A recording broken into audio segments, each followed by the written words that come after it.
Hey, shackpackers. Just a heads up. Steph and I are a little out of step with our recording schedule at the moment, but rather than leave the shack empty, we've conjured up something a little different for you. We started a new little side series called True Tales from the Shack. These are bite-sized episodes that dive into true, unusual, creepy and unexplained tales and odd myths and folklore from around the world. You'll hear these now and then when Steph and I can't get to record together. But don't worry, we'll be back together again very soon. So for now, pull up a seat, grab your favourite brew and swing that light and enjoy this creepy little true tale from the shack. I was sorting through old bits and pieces this morning when I came across something curious tucked into a folder marked Incendiary Objects Avoid. Inside was a newspaper clipping from 1985. It was the Sun newspaper, so take it or leave it, and the headline, Blazing Curse of the Crying Boy. I remember the story vaguely. It was about a painting that wouldn't burn. A fire that destroyed everything in its path except one thing, a mass-produced portrait of a small tearful child. So I thought that this would be an ideal story to kick off a new series at the Shack, our True Tales from the Shack. So if you're in your seat and you have your favourite brew, the light is already swinging. So let's dig into a real-life curse that swept across the UK in the 1980s and still now makes some people think twice before buying certain second-hand artwork. This is the story of the Crying Boy portrait. It began, as these things often do, with one incident. A couple in Rotherham lost their home to a devastating fire. The cause was blamed on a chip pan, as many house fires were in those days. But something about the aftermath made people pause.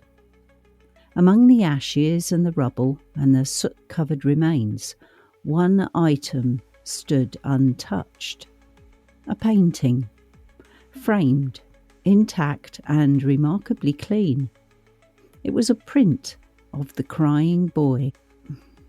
We must remember that this was pre the internet and any social media. So mainly through newspapers, more stories began to surface. A fire in Surrey, the same result. A blaze in Essex, the painting survived. Nottingham, Leeds, Doncaster, different houses, different families, different fires. But the painting, always the same weeping child, remained unscathed. Firemen began to talk. Some actually refused to allow the paintings in their own homes. Others joked that the boy must be cursed or even protected.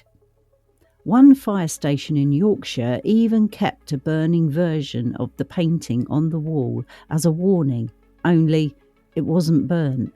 It was just sort of smoky round the edges, like it had sat too close to hell but hadn't entered.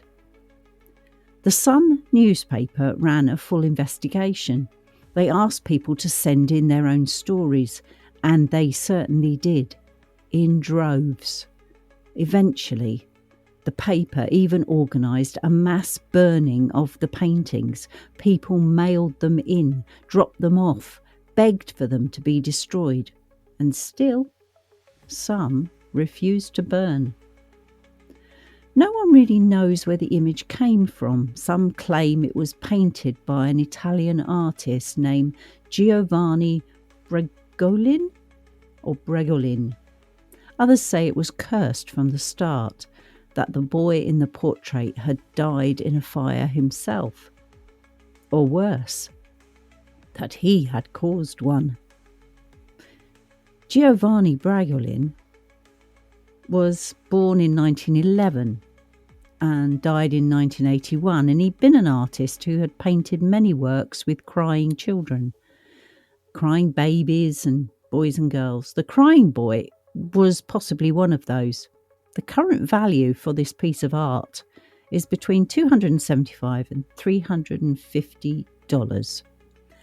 Was it just an urban legend? Mass hysteria? Perhaps.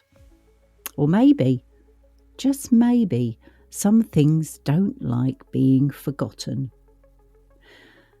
There's no Crying Boy painting in the shack, at least not that I know of.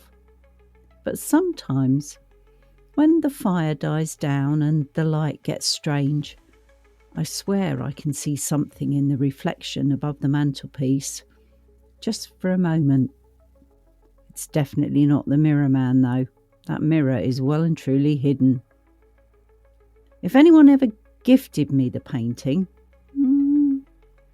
I'd perhaps be lighting a bonfire before the biscuits were even out. What do you think? Was it all coincidence or something more? Have you ever owned one of these crying child paintings? Or owned something that felt strange or cursed? Or immune to disaster?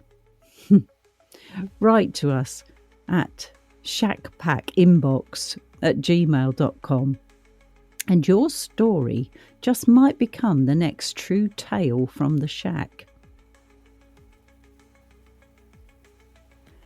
Just as an addition, however, investigations have suggested that the prints were treated with a fire retardant varnish, explaining their survival in some cases. Maybe that's true. Who's to know? If you have any theories, let us know. Goodbye.